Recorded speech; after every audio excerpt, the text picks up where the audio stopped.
Welcome to the BABB Being Better podcast, where we empower you to make evidence-based, sustainable, and transformative changes for your health, leading to a more vibrant and fulfilling life. I'm your host, Abby Sasier, a non-diet registered dietitian, certified intuitive eating counselor, and master's graduate from Columbia University.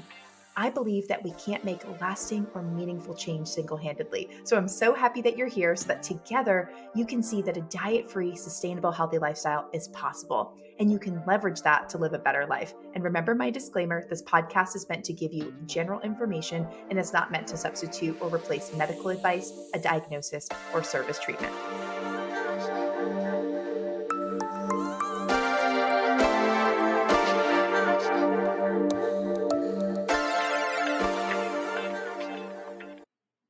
Hello.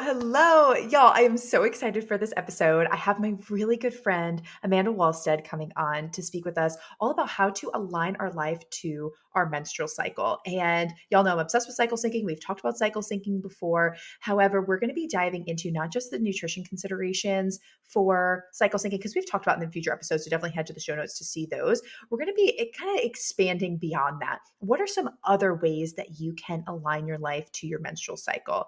Through self-care, at work, movement, exercise, all of the things. So this is really going to help you fully integrate into cycle syncing and really expand like the number of ways and just ideas you could align your life to your menstrual cycle. And it's not just through nutrition. So I'm really excited to chat with Amanda about this. And y'all, Amanda is just amazing. So we met at Columbia. We were getting our master's at the same time. I was getting my master's in nutrition and exercise physiology. She was getting her master's in nutrition and public health. She got her bachelor's from Cornell in communications. And you will hear in this episode, she is such a good communicator. She is so articulate, so knowledgeable, so evidence-based.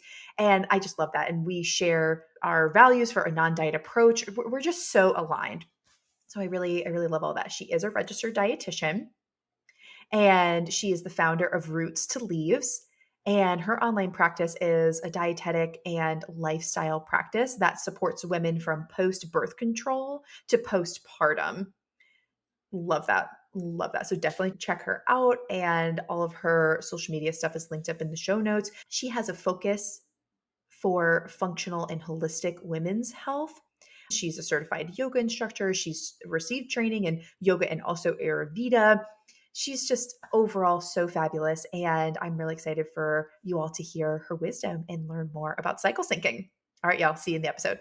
Hello. Yes, we are live. Hey, Amanda. I'm so excited to have you on the BABB Being Better podcast. How you doing, girl?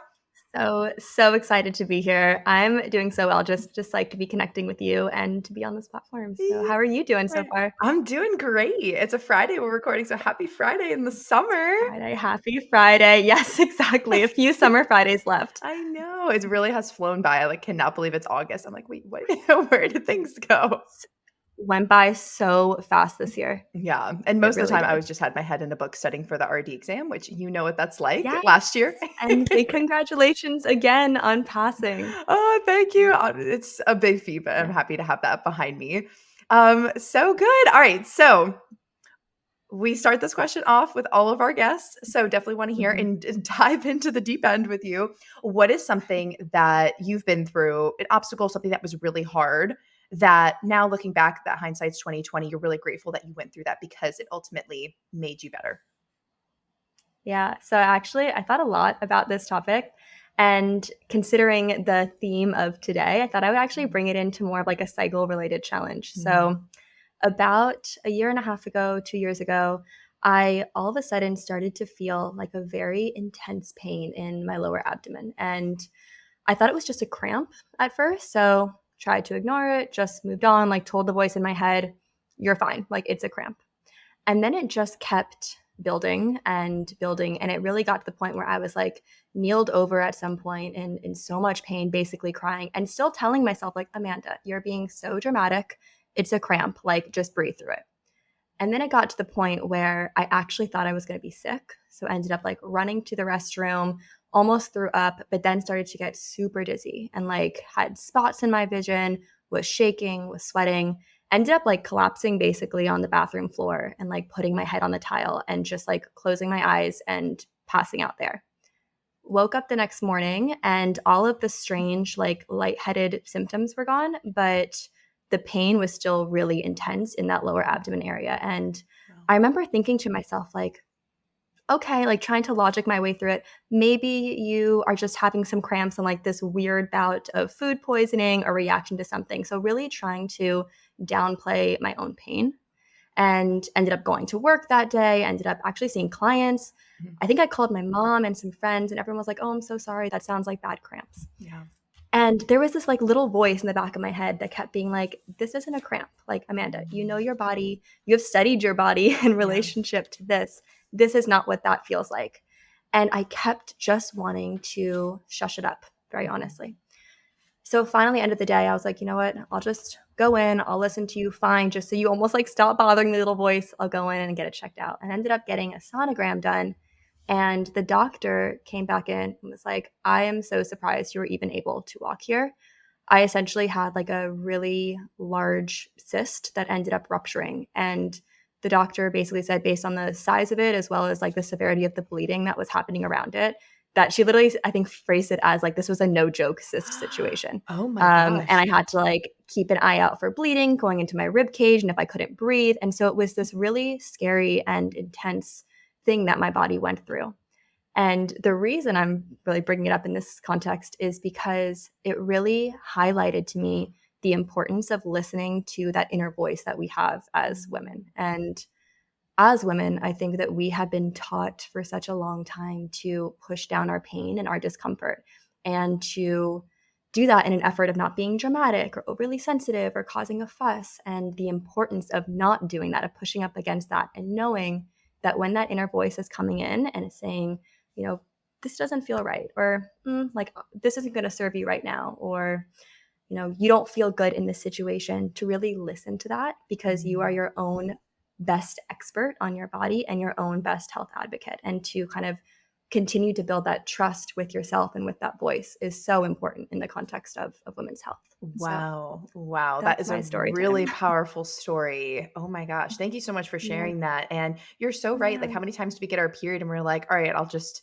suck it up, throw some dirt on it, take some Advil, just suppress the pain, versus using that as an indicator. How can I like really heal the pain and not just work through it, but rest and allow ourselves to take a step back?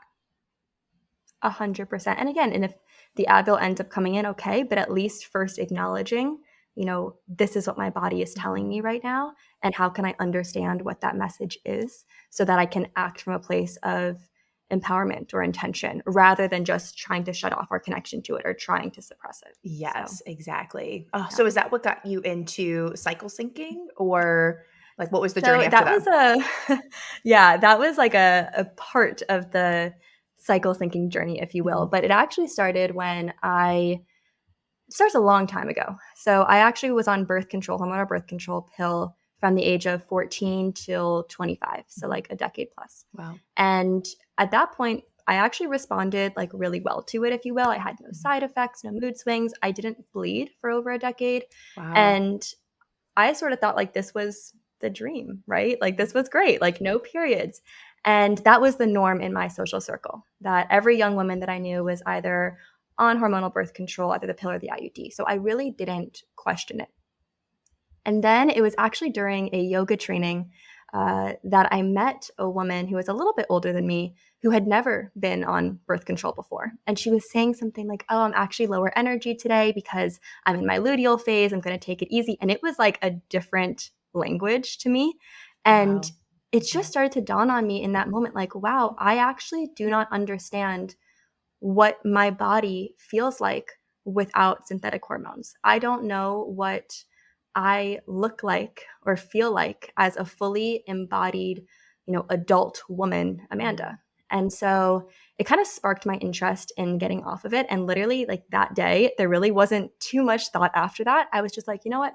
I'm going to stop. I'm done with birth control pills. There wasn't much thought there. But what I did think was, okay, I'm going to meet this like beautiful, incredible version of myself off of birth control. And that was kind of my thought going into it. Yeah. And that is just not what happened. The next 3 to 6 months, I had excruciating cramps, like nausea, throwing up sometimes, crying, not being able to walk for like 3 days.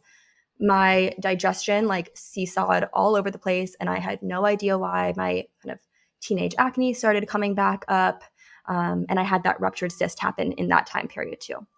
So I ended up going to OBGYNs and trying to talk to my healthcare team at the time, asking about what I should do. And their response was sort of like, well, this is a part of being a woman, or you can go back on the pill.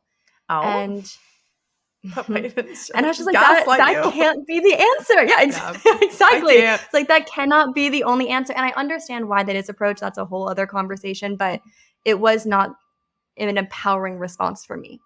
So that's what got me to really start digging. And I discovered some amazing resources, Dr. Aviva Romm's lovely, Alyssa Vriti, is that her name? Yeah, Alyssa Vriti. Yeah, I love her. Alyssa Vriti with the cycle syncing. I mean, that really started to create the foundation. I looked more into different cultural period habits over the centuries.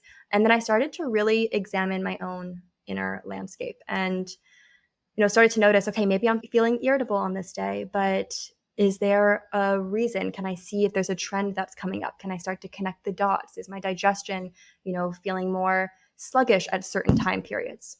And essentially, through these practices, what I learned is that I'm not going to let my cycle control me, and I'm also not going to try and control it.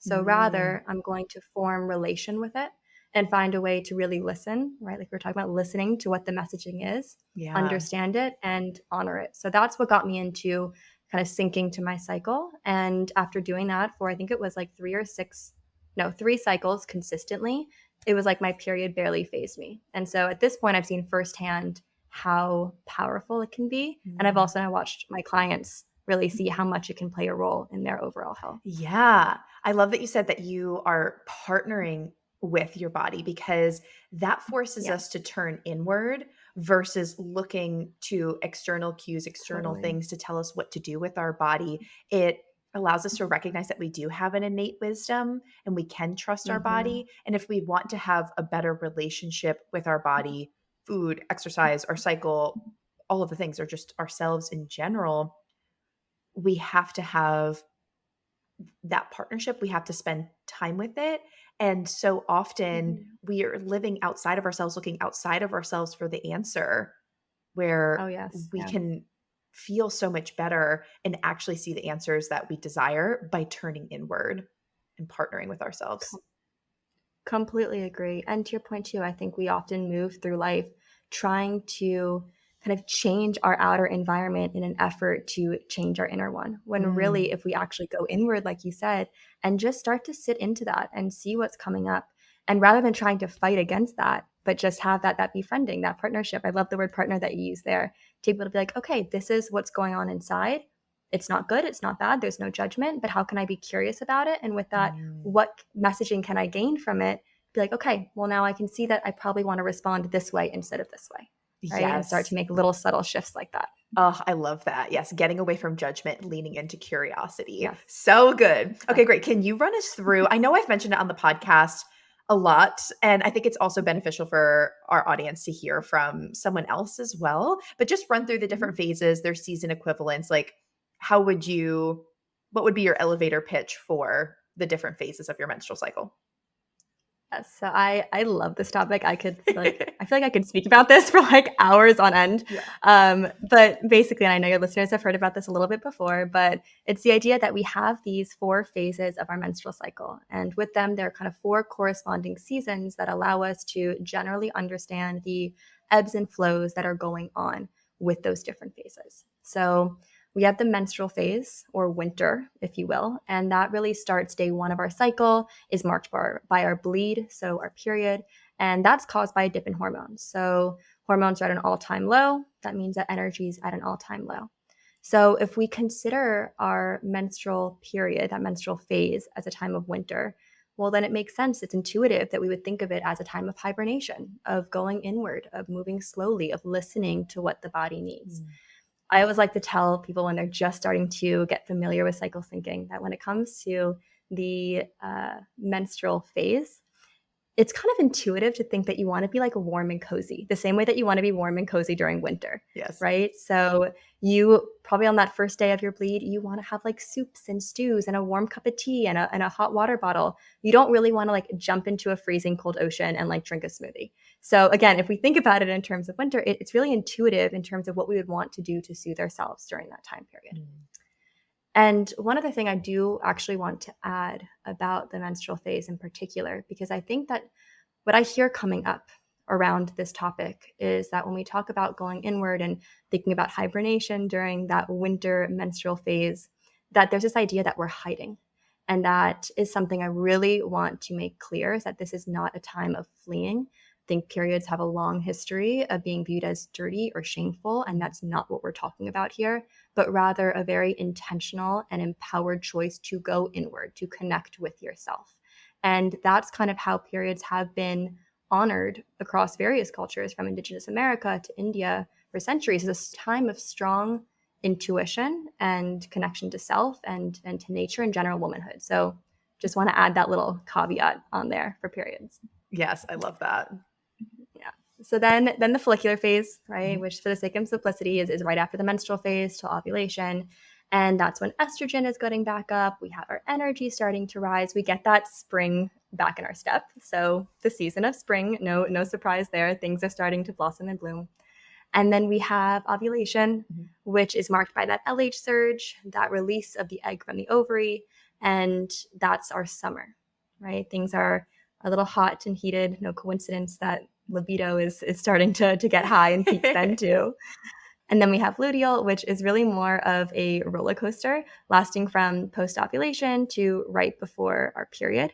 And it's marked by that high of progesterone, followed by like a second wave of estrogen, and then a dip in hormones. So things are really changing internally during this time period. And that's just like autumn or fall, with the change of the leaves and the dropping of the leaves preparing for winter. So those are the four overarching phases. We have menstrual winter, follicular spring, ovulation summer, and then luteal fall. Awesome. Thank you. You said that so well and just so graceful. You're just, I love it. And there are definitely exercise, lifestyle, self-care, productivity, and nutrition considerations for each of the phases. And y'all know, if you've been listening to the Be About Being Better podcast for a while, that we've talked about nutrition a bunch, and we will continue to talk about it, but I'm going to link that up in the show notes so that you can listen to a previous episode on the nutrition considerations specifically for each of the phases. I really wanted to bring Amanda on to speak to some of these other components of movement, self-care, and work-life balance, productivity, all of those things that you can really align your whole life to your menstrual cycle. So let's start with movement. Amanda, how would you recommend that somebody start to align their movement to the different phases? And like, what are some of the exercise considerations that you have? Yeah. So again, I think this is such an interesting topic, especially with movement. And Abby, I'm not sure if you've seen, but there have actually been a couple of articles coming out in the last few weeks, months, pushing back on this idea that we should be aligning our movement to our cycle. Have you seen those popping up? I've heard rumblings, yes, but I need to look more in depth myself. Yeah, it's been interesting to see and to read. So I just want to nod to that a little bit, because I think it's important to remember that with most topics related to women's health, there is not the best research available. Right. And so we need to kind of keep that in mind when we're talking about these things, because just because the research isn't there doesn't mean that it's not valid. There's just a gap.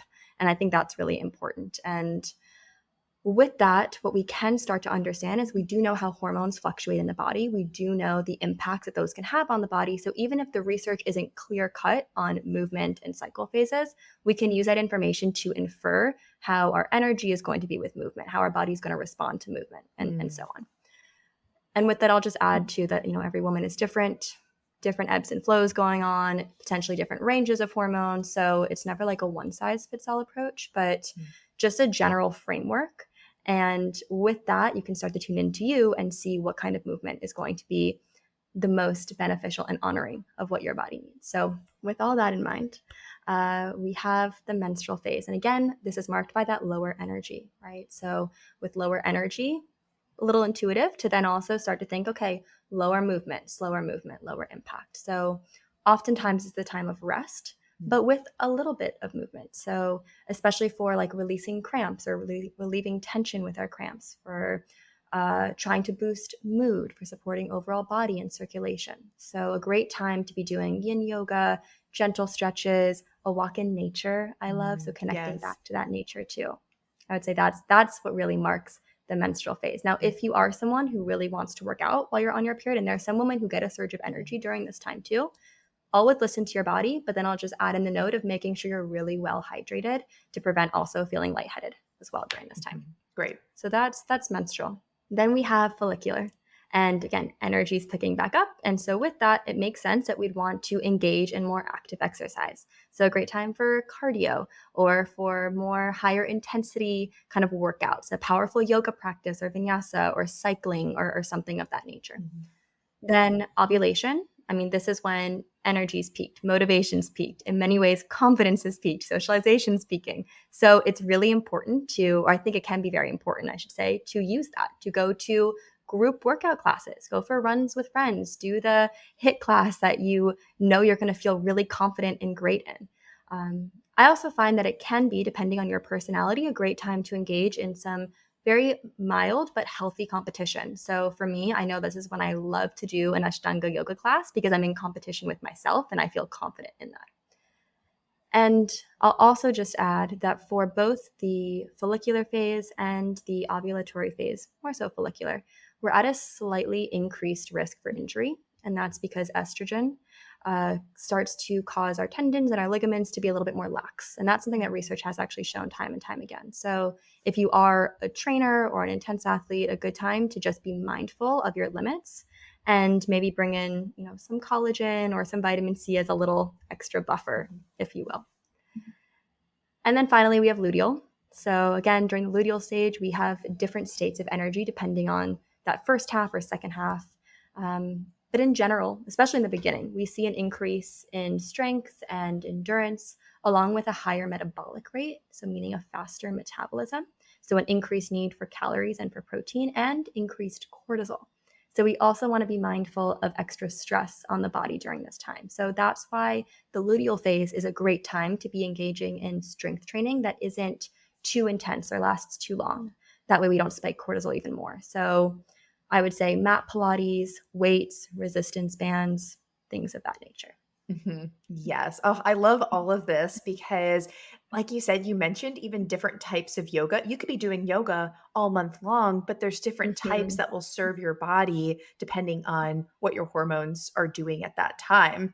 So I love that you can still be doing strength training throughout your whole cycle, but you're going to change up the volume, how many sets and reps, and how much cardio is involved with all of that, depending on how your body is feeling. And like you mentioned earlier on, luteal phase is the most complicated because it feels different. It's the longest phase. You're coming out of ovulation, but then you're going into menstrual phase. So you can feel at the beginning of luteal phase very much like follicular phase. You're still riding that high from ovulation. Things are starting to come down, but it almost mimics sometimes the levels of follicular phase as far as hormones goes as things are coming down as they were coming up in follicular phase.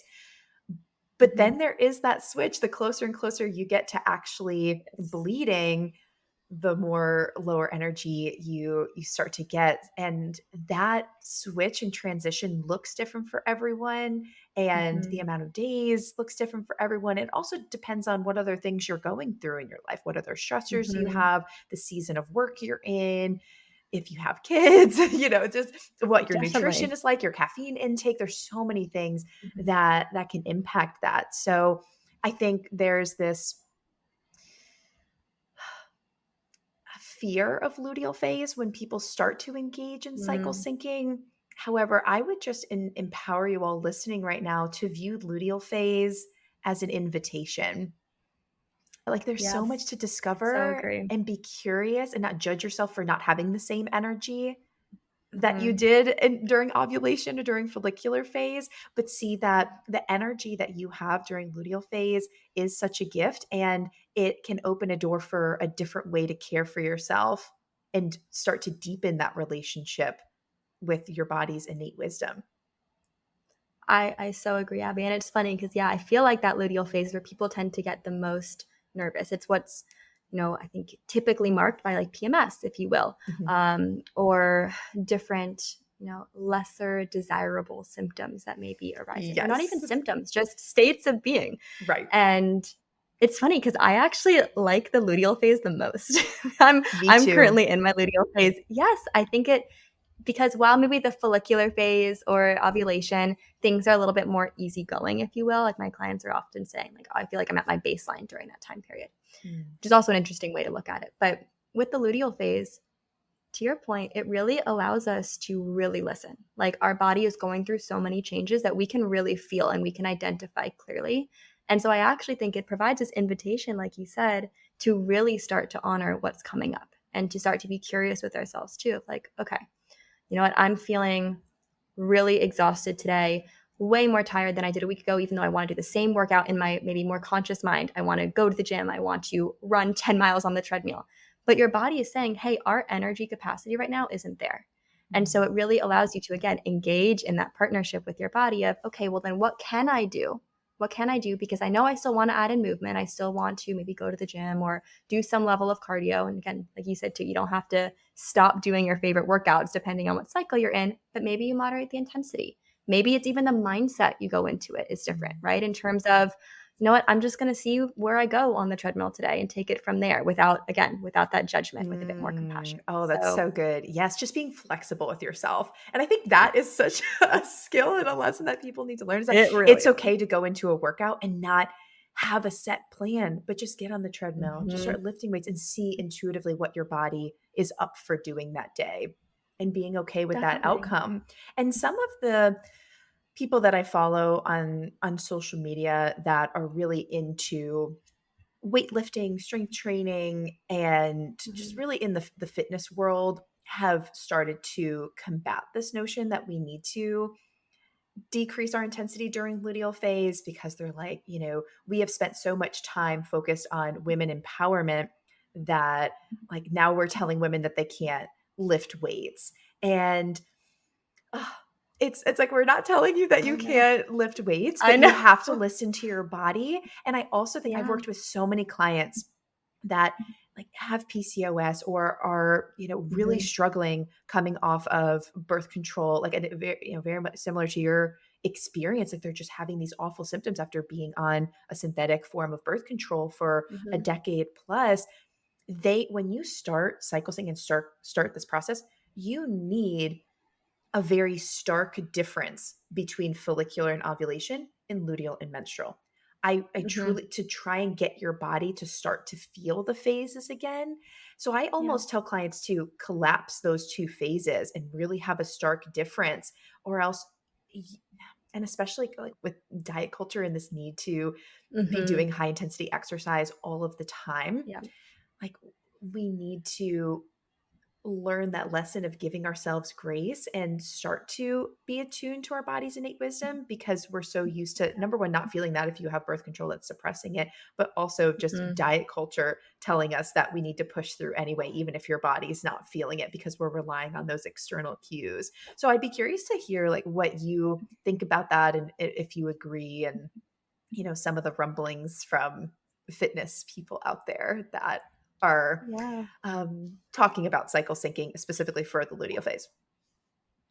Yeah, so I'll just start off by saying, and I think you just touched on this, and I'll reiterate it again, that when we're talking about cycle syncing, of course, we're talking about some frameworks of things that are better in one stage and another, and listening to your body. But at no point is that saying that as a woman, you can't do this at this time period, right? It's always up to you. And again, going back more into the female empowerment side of it, the whole idea of cycle syncing is around empowerment. So we're not trying to disempower anyone from engaging in things they want to engage in. So let's just be like super clear about that. So that's number one. But number two is, I think with the luteal phase, especially for those that are maybe really trying to optimize fitness and trying to really understand more of like the biohacking and how to optimize their body and energy levels, it can actually be really interesting to get more into the hormone picture there. So like I mentioned too, cortisol tends to be higher during that time period, which means if we are pushing ourselves as hard as we can possibly go in that luteal phase, we are going to be stressing our adrenal glands out so much. And that is not going to be productive long-term in general for our overall muscle mass building. It can actually be really counterproductive to push yourself as hard as possible during the luteal phase. That gives people a lot to think about, a lot to digest when it comes to movement, exercise, working out. So we just empower you all to start exploring this in your own body. We're obviously not prescribing anything, but for the form of exercise that you like to do, start to explore this. And we also want to give you some self-care tips for each phase. So Amanda, what would you recommend for each phase? Yeah. So, I mean, similar to what we were just saying with exercise too, number one will be to just sit into how you feel in your body in each phase. And I really do feel like the self-care practices that will be the most beneficial will be made pretty apparent if you just start to, again, meet yourself with some curiosity. But with that, a couple things I'll just put out there is during our bleed, so during our menstrual phase, when we tend to be very within ourselves, self-care can seem a little bit more intuitive again, right? I think it's more commonplace for women to understand when we're bleeding that we maybe want to have some chocolate to boost mood or maybe some rest or some hot tea. But I also want to put out there that your bleed is a really powerful time of letting go. We are literally shedding whatever our body has built up and has been responding to for the last month. So I actually think it's a really wonderful time to reflect, maybe journal on the past month and notice what you want to let go of. So really bringing in that reflection and evaluation that way. Then during our follicular phase, we tend to have less vulnerability overall to stress. So self-care practices or self-soothing practices, I should say, are usually not front of mind. So I actually think it's a really great time to start to build out habits around self-care practices so that when things maybe are a little bit more heavy, you already have them in place. And you have the energy and the motivation during the follicular phase to start to build these out. So maybe you start your meditation practice, so that becomes a habit. Maybe you pick up a really fun hobby that you want to start engaging in to be your creative outlet. But I find that the follicular phase offers a lot of ripe opportunity for that exploration. Then ovulation, pretty similar to the follicular phase too. You may not need soothing per se, but I like to encourage clients to lean into practices that will support their high confidence during this time and maybe sensuality or connection to others. So doing things that honestly make you feel sexy and beautiful, like giving yourself a self oil massage or maybe getting dressed up and going on a girls' night out or a romantic date night, but connecting to others in some ways and to yourself. I also always like to put out there that dance, I feel like, is a really fun practice to bring in during ovulation. Oh, I love that. So fun. Yeah. And then the luteal phase. So like we just mentioned too, with working out, we have higher cortisol during this time period. So we can feel more reactive under stress. So something to keep in mind and the importance of self-care practices during this time period. And then especially towards the latter half of that luteal phase, when we have that dip in estrogen, our serotonin dips, our mood can start to dip, and we might potentially have a higher pain sensitivity too. So a really, really important time to start to listen to what your body needs and to create more space for yourself. And I always say the power of no during this time period is so important. So saying no to engagements or events or projects or whatever it may be that you know won't serve you right now, and to instead surround yourself with people who make you feel safe and loved, and to bring in the practices that hopefully you built out a little bit in the follicular phase to connect you to your true self rather than just your emotional responses. So various meditations or breathwork practices or things of that nature. Oh, that is so good. And you even gave me some new ideas too, and stuff that hasn't been said already on the podcast. So I really appreciate that and some of those new things. Now we know corporate America. Hello. Yes. We don't want to go there with the patriarchy, but especially with the Barbie movie just coming out, I feel like we need to go there, and like we're having these discussions. But our menstrual cycle is just, it does not fit in corporate America. Corporate America is very 9 to 5, and it fits the male hormone cycle, which cycles in we go through into about 28 days. Sometimes it's longer, shorter than for people, but about 28 days as women. Men go through in 24 hours. So they actually have that, the same rise and fall of the seasons too. Like they start their mornings great follicular phase, riding that high, going to ovulation. But then as the afternoon goes and they really hit that 3 o'clock slump, that's kind of their luteal phase. They get home, they're kind of moody, and then menstrual phase, they've totally checked out. So that's why your significant other may be coming home is like, I don't want to talk to you, but we're all chatty Cathy, like, tell me about your day, blah, blah, this is what I did. And I have spent 2 years, I lived with 2 different men, and I had the same experience with both of them that they were going literally they would get home and I'm like in my ovulation, like wanting to talk about my day, and they're both in street luteal or menstrual. I'm like, great. Love it. So what would you say as far as like career, productivity, workplace, how can we optimize and align our life to our menstrual cycle in that sense? Yeah, and so I love the way that you teed that up too. I think it's really important to note the difference there, because it's apparent and we all live through it, right? We can feel that in our relationships and in the workplace. And so with that, I also want to bring in the point here too, that especially because of like the very historical and deep-rooted sexism that has been brought into the workplace with women, that again, we are not saying that there's not a period in a phase where you can't do something with work. Like as women, we can do anything we want at any time we want. So with that, it's more that understanding our hormones allows us to maybe better understand what our strengths are at certain times, or even just better understand what our responses are so we can be more compassionate with ourselves or more encouraging of ourselves too. So during the menstrual phase, I know there's a recommendation out there to like maybe take a day off work. Well, most of us can't usually do that. If you can, simply cannot. Wonderful, power to you, but yes, usually not the case. So what I usually recommend to try and do is to prioritize, right? So not overexerting our energy, which we currently are already low on, and instead asking ourselves, what really has to get done right now? And are there maybe less emotional or less energy intensive work projects that I can start to focus on for these few days? And then similar to the idea of the bleed being a time of letting go, a great time for evaluation. So I actually think this is a really wonderful time to start to have conversations with yourself around, how am I feeling in my career? Do I like what I'm doing? Is there something this last month that didn't really work for me? So again, bringing in that evaluation from a career perspective, I think can be really helpful during the menstrual phase. I always make a point whenever I'm bleeding to always ask myself those types of like introspective questions, because I find it's when we have our strongest intuition, at least in my experience. So then the follicular phase, great time to start strategizing, collaborating, networking, planting the seeds for new ideas, right? It's spring, we're cultivating.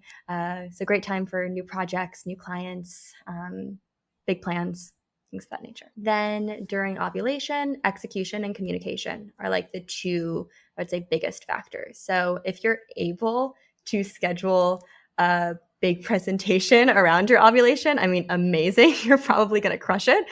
Confidence will really carry you through there. Again, most of us can't really do that. So instead, just noticing when you ovulate, seeing how that transfers into your work projects, how your energy is higher, allows you to get things done, can be a fun sort of self-study. And then also a really great time to go into a job interview or to schedule a big conversation with your boss about a raise or promotion, because our energy is and our confidence is peaked during this time. And then luteal. I was like, which is the last one? Luteal. So during luteal, we are our most sensitive, right? And this is a beautiful thing.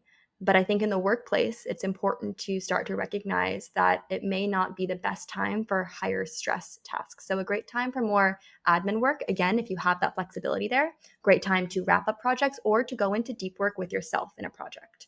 So I think it's really just a great time to start to notice how you're feeling. And especially if you're maybe noticing that you're kind of tired at work and you don't know why and you're getting frustrated with yourself, or maybe if you're hurt by something a colleague did, but you feel like it's not usually how you'd react to that situation, to just start to have that self-inquiry of, okay, well, where am I at in my cycle? Am I in my luteal phase? And if I am, can I offer myself some grace and compassion right now, knowing that information? And what can I do moving forward from that? So that's, I think, really the power of cycle syncing, especially in the workplace, is not an effort to control, every single project, every single deadline, but rather to better understand what's going on in your body so that you can better understand how you're going to show up or move through different projects and how to utilize that understanding of yourself to support your own emotional well-being in the workplace. Yes, I love that. And just as we mentioned with exercise, sometimes you might be approaching the same workout. So you might be doing the same task at work, but you Yeah. shift your mindset and you say, okay, I'm in Yes. luteal phase right now. So you just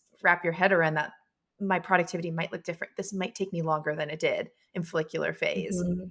I might have to be more reflective or speak slower or, just really get my words out. Sometimes with luteal phase, I'm like a brain fogs, I not know. every cycle, but some cycles, I'm like, "Oh my goodness." So I was like, I really gotta Yeah. gather my own thoughts, and so just give yourself some grace, show yourself some warmth. And I was able to ask this question to Elisa Vitti at her book launch for her book In the Flow, and, Amazing. she just gave such a beautiful answer, and similar to what you were talking about, we can't control when we have a work presentation sometimes, or when we have a job Mhm. interview, or when we have a really big event where we need to exert a lot of energy and be social, even if we feel called to turn inward and say no to social engagements and just be alone. Mhm. So there's times where we really have to exert that energy. However, you can plan ahead for that and say, okay, great, I can't control this. I got to put all my energy that I have into this one task, but I'm going to counterbalance it. I'm going to compensate. So I know the self care is coming afterward. I know that I'm going to have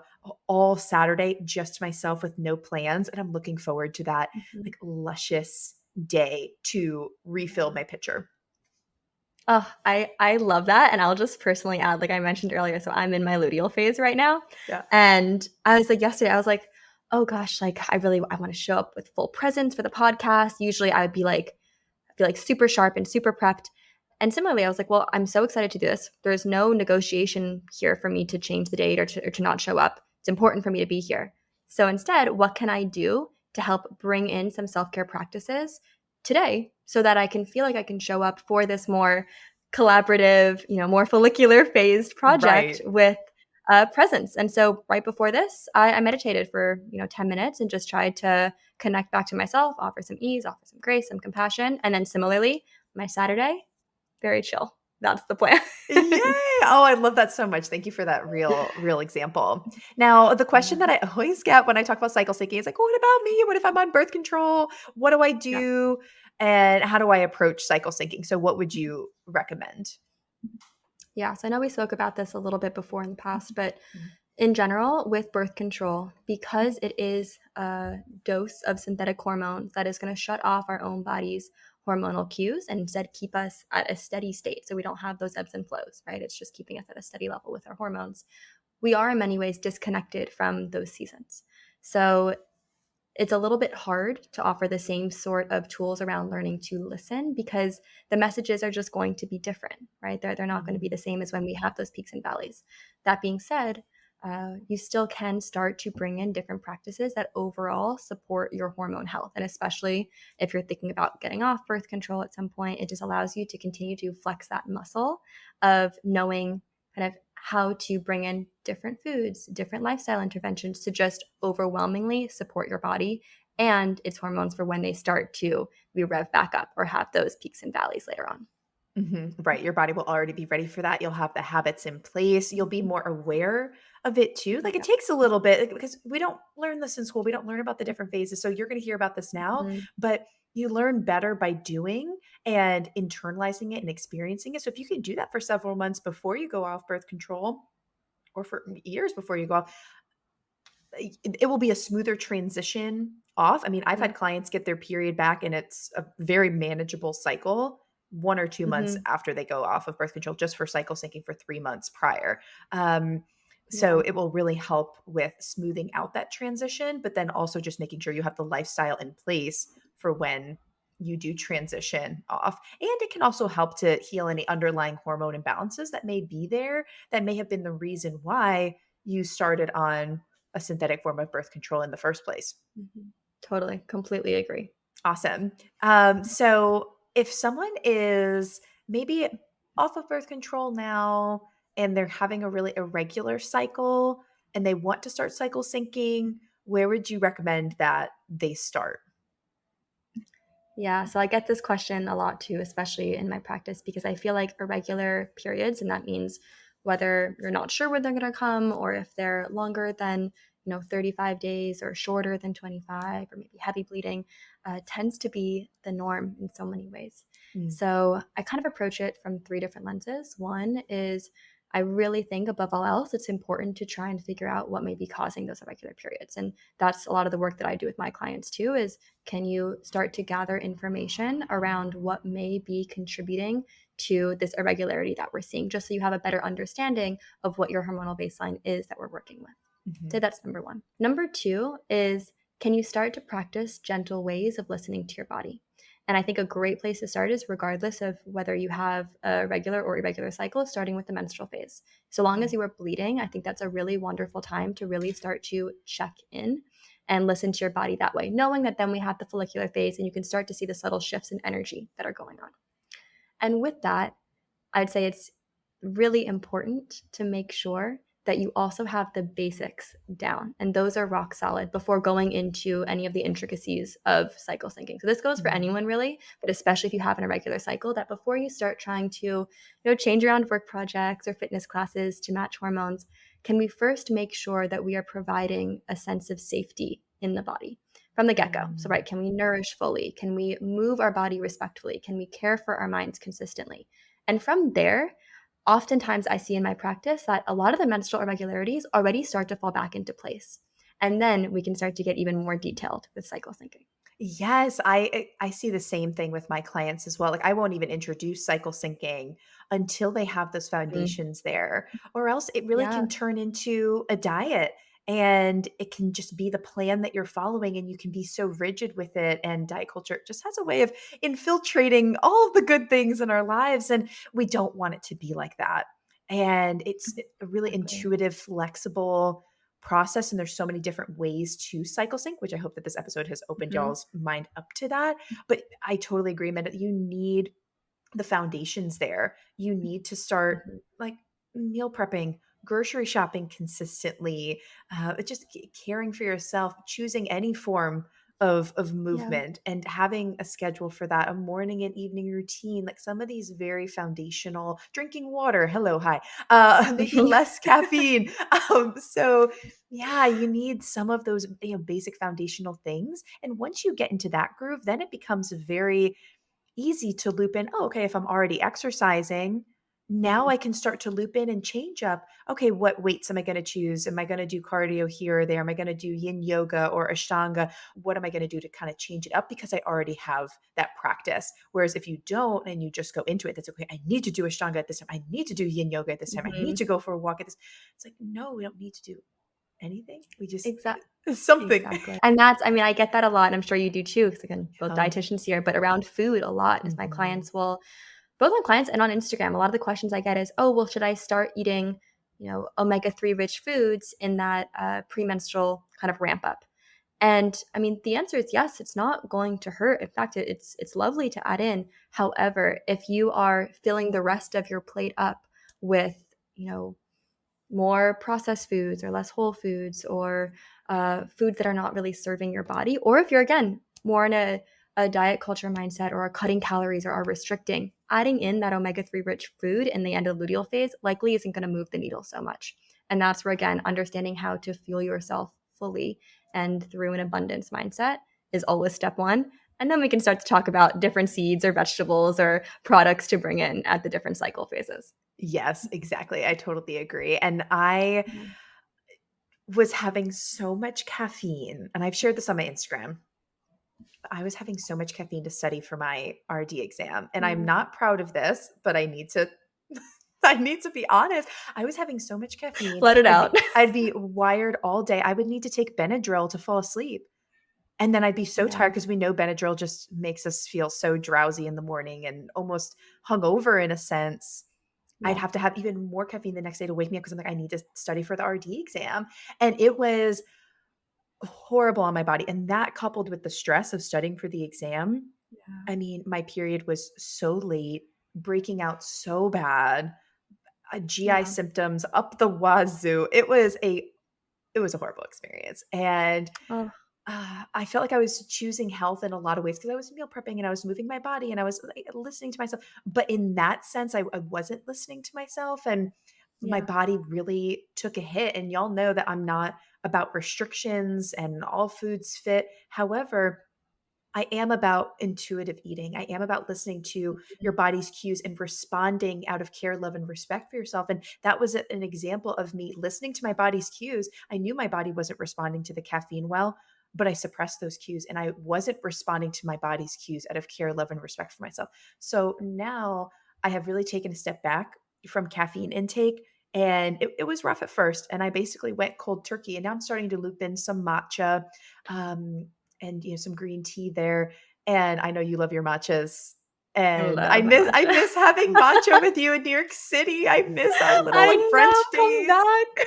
Oh, I know. I really need to. I do miss the city sometimes. I don't miss the cockroaches, but I do miss the Fair. people and just, the vibe of the city. I do miss that. And obviously the matchas.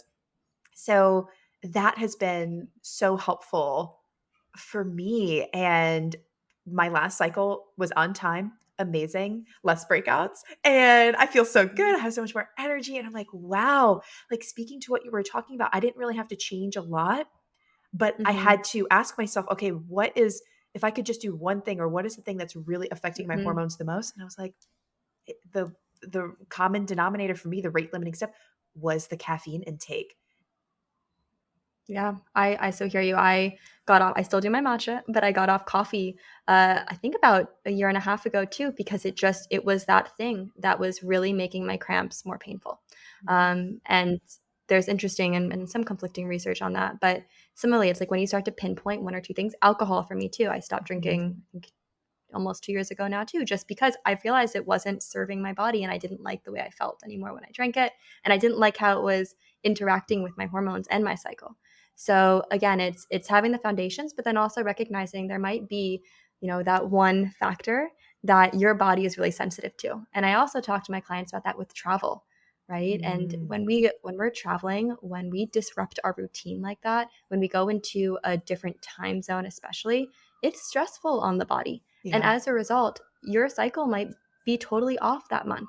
And that's okay. It's not that you did something wrong, right? It's not about the judgment there. If you had the coffee and the Benadryl, it's not that you're judging yourself or that you're, angry. It's rather like, okay, I have more information about what works for me and what doesn't.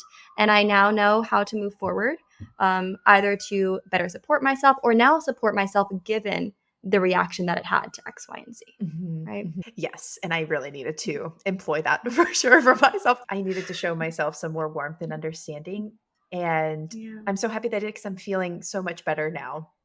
It feels good. I love that. I do want to nod to because I get asked about it a lot. And this is one that's not backed by research. So I like to be clear about that. But if you're someone who especially is not cycling, or you have really irregular cycles, then from a more functional medicine perspective and also different cultural wisdom practices, you can start to look into potentially different moon phases and seed cycling. So again, that's like a whole other topic, but just want to put it out there too, because it is something that is recommended depending on what practitioner you're going to around syncing to your cycle with irregular periods. Mhm. Okay, great. Yeah, and if people have more specific questions on that too, please, message Amanda and I because we have both walked clients through that with the phase of the moon and seed Mhm. cycling too. So yeah, please, message all of us, and we're linking up Amanda's, Instagram, website, all the things for Amanda in the show notes. So definitely check that out. Follow her. Is there anything that you're promoting right now, or because I know you have your practice as Yes. well? Yeah. So, I mean, as you know, I only work with women who are trying to support their hormones. So this is what I do day in and day out. Love it. But with that, I'm actually coming out with a body wisdom kind of mini course at the end of the month, which is going to be all about aligning your life to your hormonal phases. So keep an eye out for that. It's coming soon. Slay girl. Oh, I love that Thank so you. much. Yes, we will definitely get that in the show notes. Depending on when you're listening and when you're launching, we can update the show notes as well. So we'll make sure that that's in there when that launches. Perfect. Okay, amazing. And then we always end our episodes with what are you going to do this week to make your week better? Just a little something, something from a healthy habit or cycle syncing standpoint. Yeah. So, like I mentioned, I'm in my luteal phase. So, I am connecting to self. I am meditating. I've fallen off my meditation bandwagon a little bit. So, I'm bringing that back in going to make it a point today. And I've been like really craving chocolate, which I think I said that already earlier in the episode. So it's on my mind. So I'm going to be getting some chocolate and enjoying that fully.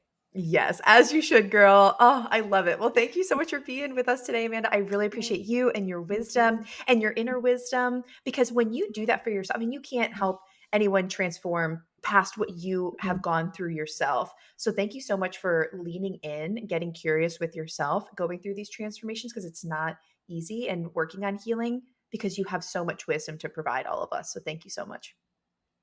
Thank you so much for having me, Abby. Love you, girl. Thank you. Bye. Thank you. Bye.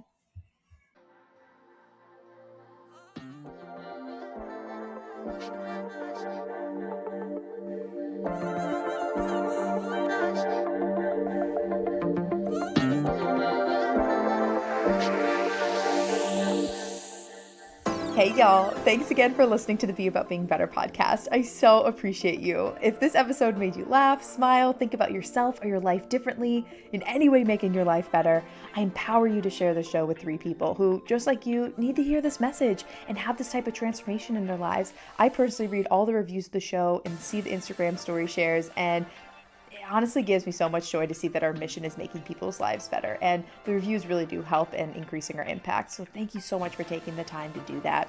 If you need personalized support with anything discussed in today's episode, or need help creating a sustainable, diet-free lifestyle, take my quiz. It's linked below in the show notes, and that quiz will help you see which one of our coaching programs is right for you. Thank you so much again for listening, and here's to being about being better.